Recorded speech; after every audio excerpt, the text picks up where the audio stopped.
गोंदियाच्या देवरी तालुक्यातील मासुलकसा येथून शिक्षण व्यवस्थेची गंभीर अवस्था समोर आली आहे।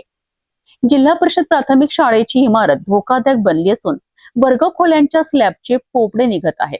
परिणामी चिमुकल्या विद्यार्थ्यांना वर्गखोल्याऐवजी बाहेर बसून शिक्षण घ्यावे लागत आहे।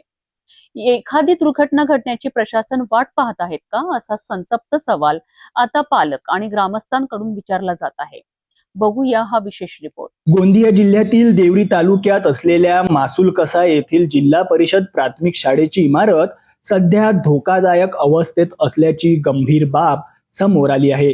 शाळेतील 2 वर्गखोल्यांच्या स्लॅबचे पोपडे निघत असल्याने विद्यार्थ्यांच्या सुरक्षेचा मोठा प्रश्न निर्माण झालाय। स्लॅबचा काही भाग कधीही कोसळण्याची भीती असल्याने चिमुकल्या विद्यार्थ्यांना वर्गखोल्यांमध्ये बसवणे धोकादायक ठरू शकते। परिणामी विद्यार्थी आता वर्गखोल्यांऐवजी बाहेर बसून शिक्षण घेत असल्याचे चित्र पाहायला मिळत आहे।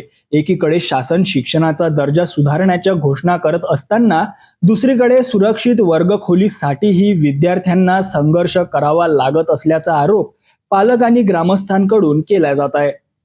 माझे नाव आहे गुणवंता कवास आणि मी गडग्राम पंचायत सेरपार प्रशासक म्हणून आणि माझ्या गडग्राम पंचायत अंतर्गत मासुलकसा या गावी जिल्हा परिषद शाळा 1 ते 4 आहे आणि त्या 1 ते 4 वर्गखोल्यामध्ये म्हणजे 2 वर्गखोल्या ह्या गळतीत आहेत आणि कमीत कमी 4 वर्ष झाले वर्गखोलीची मागणी करत आहे। जिल्हा परिषद सदस्य यांच्याकडे आणि सभापती पण यांच्याकडे पण मागणी केली, तरीही आमच्या मागणीला कुठंच काही दिसत नाही आहे आणि आम्हाला लवकरात लवकर वर्गखोली मंजूर करून देण्यात यावी एवढीच मागणी आहे। गंभीर बाब म्हणजे या धोकादायक इमारतीबाबत पालक आणि ग्रामस्थांनी अनेकदा प्रशासनाकडे मागणी केली आहे। पत्रव्यवहारही करण्यात आला आहे, मात्र अद्याप ठोस उपाययोजना करण्यात आली नसल्याचा आरोप ग्रामस्थांनी केला आहे।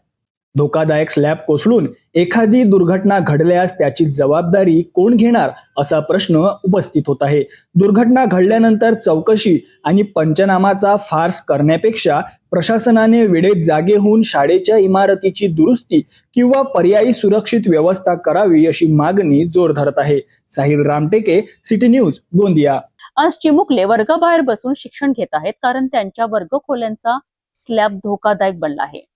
उद्या एखादी दुर्घटना घडल्यानंतर कारवाई करण्यापेक्षा ती होण्याआधीच प्रशासनाने जागे होणे गरजेचे आहे। मासुलकसा शाळेतील या चिमुकल्यांना सुरक्षित वर्गखोली कधी मिळणार याकडे आता पालक आणि ग्रामस्थांचे लक्ष लागले आहे।